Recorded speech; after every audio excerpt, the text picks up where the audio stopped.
Alors, suite de la découverte des plannings de la version 6, donc on va regarder maintenant un peu comment se présentent les différentes fenêtres de planning, comment elles ont évolué. Donc là, je vais ouvrir un planning travaux pour l'instant, tout simplement.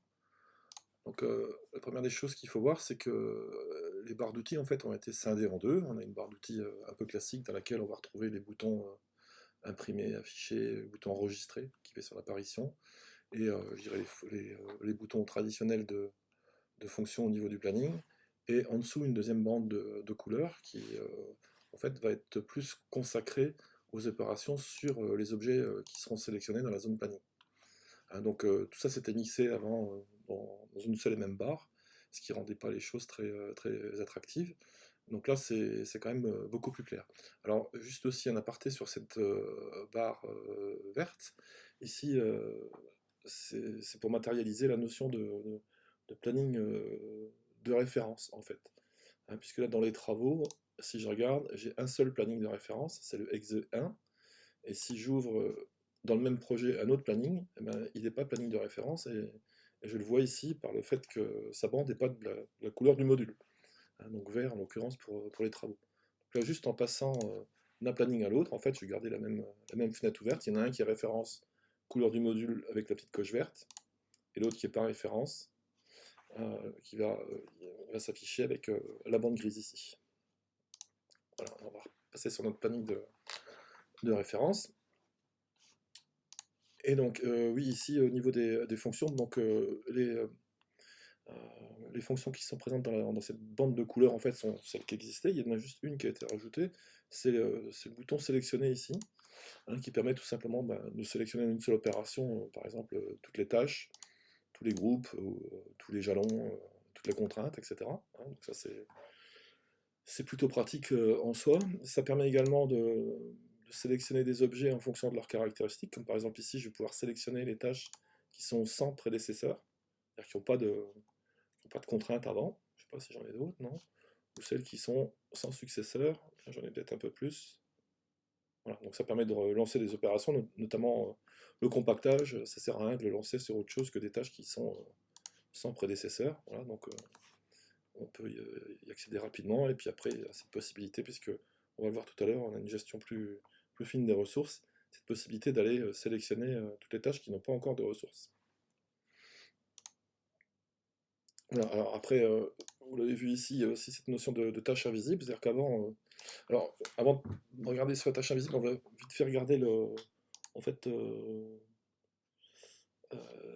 l'inspecteur, et juste avant l'inspecteur, on va juste regarder encore la fenêtre période, parce que dans la fenêtre période, en fait, on a rajouté cette petite roue dentée qui va reprendre les pop-up habituellement associés à ce bouton période. C'est-à-dire que là, en une seule opération, vous allez pouvoir afficher directement cette année. Voilà. Et donc c'est pratique pour afficher une année particulière, etc.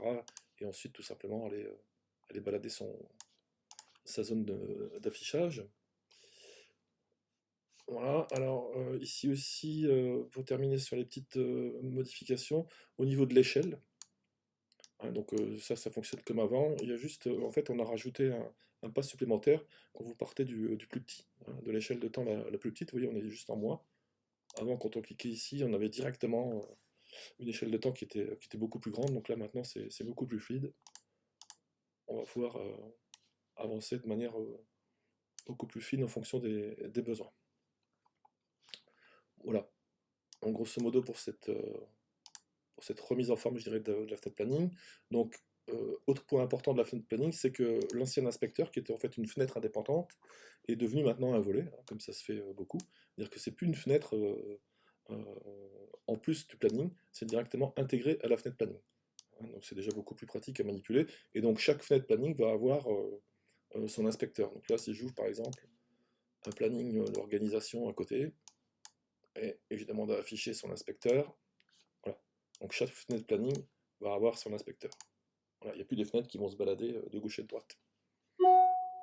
Alors je vais rester sur ce planning travaux pour vous montrer en fait qu'est-ce qu'il y a dans ce planning. Donc il y a trois niveaux d'onglets, hein. Donc il y a tout d'abord un premier onglet objet qui permet d'aller paramétrer tous les objets qui sont sélectionnés dans le planning. Par exemple ici je sélectionne une tâche, c'est là que je peux changer son nom, mettre ses commentaires, éventuellement l'allier à un lot, lui fixer son niveau, lui saisir ses dates de début et de fin, contractuelles ou réelles, fixer son avancement, le nombre de jours d'effort ou sa durée, ses aspects, etc. Donc vous voyez que toutes ces informations-là sont présentes verticalement ici, et que vous pouvez afficher ou contracter selon le besoin.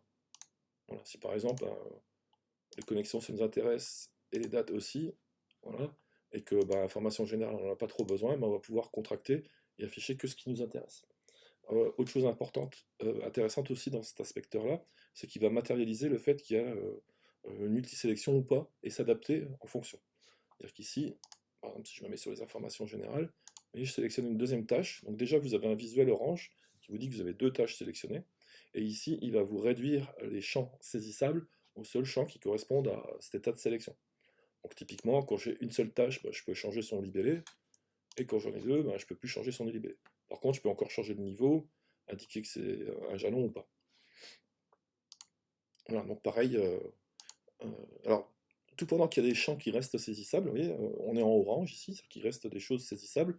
Donc là, ça peut être le cas, mais vous voyez, je peux directement aller saisir une date qui serait valable pour les deux tâches, mis à part le fait qu'il y a une contrainte ici.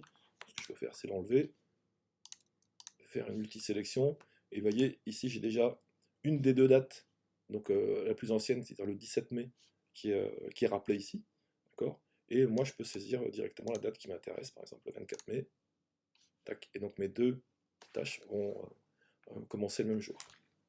Alors, le Magic Pomme Z, pour annuler tout ce que je viens de faire. Voilà, donc on a vu la multisélection à partir du moment où j'ai une multisélection donc qui va s'adapter ici. Si je suis par exemple sur un groupe, c'est pareil. Là, j'ai un groupe sélectionné, et je sélectionne deux groupes. Il y a encore des choses que je vais pouvoir modifier qui seront spécifiques à chaque groupe. Maintenant, si je commence à sélectionner donc une tâche et un groupe, là, je vais avoir beaucoup moins de choses qui sont modifiables en même temps. Et si je veux arriver au cas le plus complexe, c'est-à-dire que je vais prendre une contrainte, donc là je peux toujours travailler sur plusieurs contraintes. Bien évidemment, il va me réduire au seul champ modifiable pour cette sélection de contraintes. Mais si je rajoute maintenant une tâche ou un groupe ou une combinaison de deux, là je suis en rouge et je n'ai plus rien qui est commun à ces objets sélectionnés, je ne peux plus rien modifier. Voilà, donc ça c'est assez visuel, vous verrez qu'on s'y fait vite. Et ce qui est aussi très visuel, c'est de se dire, tiens, je vais isoler les choses qui m'intéressent. Alors petit raffinement aussi sur ces histoires de connexion. Vous voyez ici, quand on est sur une tâche, en fait, il montre les tâches qui sont liées. Donc soit les prédécesseurs, soit les successeurs. Donc ici, mon mur en maçonnerie d'agglo de ciment. Devant, il y a les murs en maçonnerie de briques creuses, qui sont juste au-dessus. Et derrière, il y a les formes de sol en béton. Donc ça existait déjà. Sauf qu'ici, maintenant, vous avez la possibilité d'aller sélectionner la contrainte qui fait ce lien. Voilà. Ou l'autre. Directement, parce que des fois, les contraintes, elles se chevauchent pas mal, surtout s'il y en a plusieurs qui partent de la même tâche. Donc là, c'est pratique pour aller identifier les contraintes. Vous pouvez également directement supprimer une contrainte à partir de là. Donc là, j'ai une contrainte sur la forme de sol en béton, je peux directement supprimer la contrainte ici, tac, et j'ai plus de contrainte. Là, si je veux la refaire, c'est pareil, je vais les sélectionner toutes les deux, je vais cliquer sur le bouton lier, et vous voyez que maintenant, quand on fait une liaison, automatiquement, il sélectionne la contrainte. Donc là, si vous avez des choses à modifier, le type de contrainte, par exemple, le nombre de jours de décalage, l'aspect, tout ça, vous pouvez le modifier directement, juste après avoir créé la contrainte. Voilà, donc, autre notion qui a changé et qui est importante aussi, c'est cette sélection. Vous voyez, ici pour sélectionner une tâche, on va cliquer dans la liste hiérarchique, donc ça c'est très bien. Mais je peux maintenant cliquer n'importe où dans la zone canvas. D'accord? C'est-à-dire qu'ici, si je clique tout à droite dans une tâche, en fait il va me sélectionner la tâche qui est sur la ligne correspondante. Voilà. Et donc vous avez vu aussi que la multisélection, maintenant c'est plus un encadrement des pavés, c'est tout simplement une bande de couleurs sur toute la largeur de la tâche, ce qui permet aussi de voir rapidement tout de suite sur quoi on travaille. Voilà, donc dans l'inspecteur, effectivement, premier onglet, c'est l'objet, on voit toutes les propriétés des objets, ce qui est pas mal. Après, derrière, on a tout ce qui est ressources. Donc ça, il y aura une vidéo qui sera spécifique aux ressources, mais bien évidemment, quand je suis sur un planning travaux, je vais avoir des ressources qui sont les intervenants du projet, dans lequel je vais pouvoir dire, j'affiche les entreprises, la maîtrise d'ouvrage ou ou d'autres gens. Et si je suis sur un planning organisation, là, au niveau des ressources, je vais retrouver effectivement les collaborateurs qui travaillent sur ce projet, et je vais pouvoir dire, bah, tiens, lui, il travaille sur telle ou telle... il est ressources sur telle ou telle tâche. Voilà, donc ça c'est le premier onglet objet, donc soit les propriétés des objets, soit les ressources de chaque élément qui est ici. Après vous avez tout ce qui est éléments liés, donc ça permet d'afficher les informations du lot si on est sur un planning travaux. Donc là je suis sur une tâche qui est liée au lot gros œuvre dont l'entreprise Bellaglo est titulaire, donc voilà, je l'ai accès directement ici. Et là je vais avoir les informations sur la belle charpente par l'intermédiaire du lot. Donc là vous voyez, il y a un petit survol pour vous permettre d'accéder soit aux documents, au marché, etc. Et ça marche comme avant. Ça vous permet d'accéder directement à toutes ces informations-là. Alors si je suis sur un planning organisation, évidemment, on ne va pas être lié à des lots, mais on va être lié à des phases. Mais le fonctionnement est exactement le même. C'est-à-dire qu'ici, je suis lié à cette phase-là. Si je veux aller voir le montant des honoraires, les pointages, etc., ça marche comme avant. Alors, je vais mettre ça de côté. Et donc, dernier point, alors non, les éléments liés, donc on a vu la liaison soit des lots pour les plannings travaux, soit sur les phases pour les plannings organisation, ou directement les tâches aussi. Donc voilà, là je peux gérer la liste des tâches entreprises qui sont directement liées à cette tâche planning, dans le planning, et idem ici au niveau des collaborateurs. Si je me mets sur l'onglet tâches collaborateurs, je vais pouvoir voir quelles sont les tâches et les modifier directement depuis mon planning. Avant, il fallait repasser par la fenêtre contraint, ça c'est fini. Et donc, soit vous cliquez sur une tâche planning et il vous montre les différentes tâches collaborateurs qui sont là, et les choses que vous pouvez faire directement à partir de là, ou alors vous pouvez cliquer directement sur l'élément pair et il va vous montrer toutes les tâches collaborateurs des tâches filles qui sont ici. Voilà. Voilà, et donc le dernier onglet, c'est l'onglet planning, et c'est ce qui permet tout simplement de donner l'aspect que vous souhaitez à votre planning, puisque pour ceux qui manipulent déjà, soit je me mets sur un objet et par ses propriétés, et je vais aller lui dire voilà quel aspect tu as. Donc là j'ai envie que ma tâche elle soit verte, avec un contour rouge, etc. Pas beau. Donc là c'est des caractéristiques propres à cette tâche là. Ou alors je dis je suis en automatique.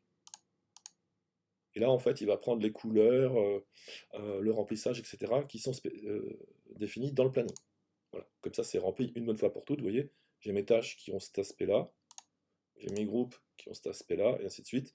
Et à partir du moment où toutes mes tâches et mes groupes sont en automatique, ils vont tous avoir le même aspect. Donc évidemment, on peut tout paramétrer, les jalons, les contraintes, etc.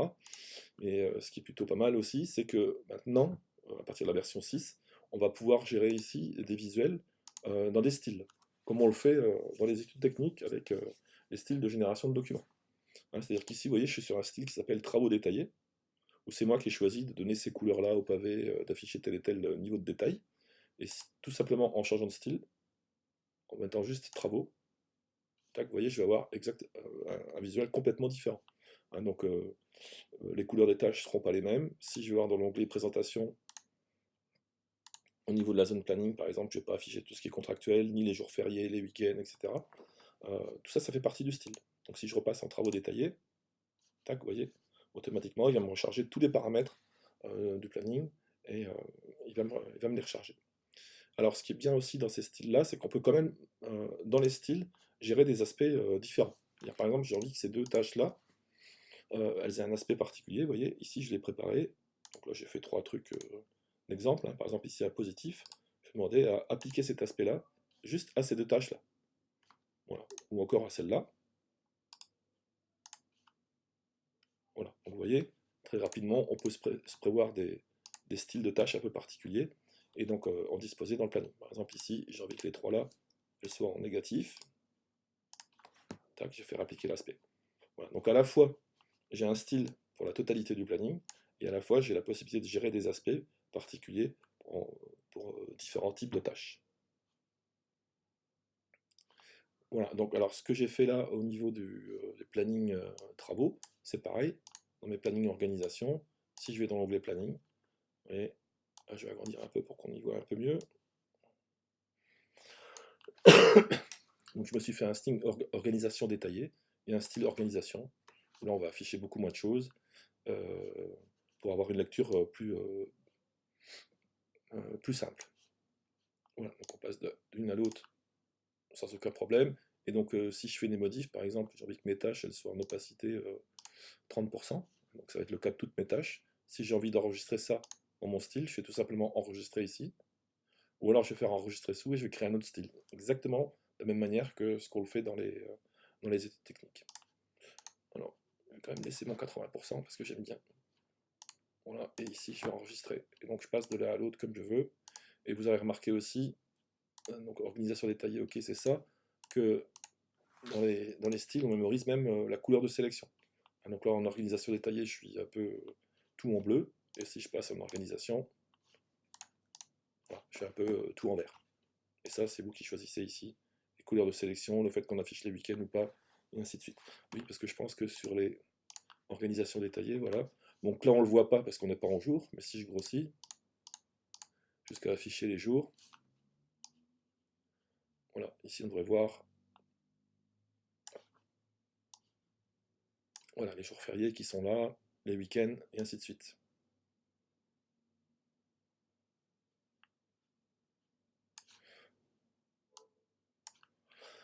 Voilà, voilà pour les inspecteurs.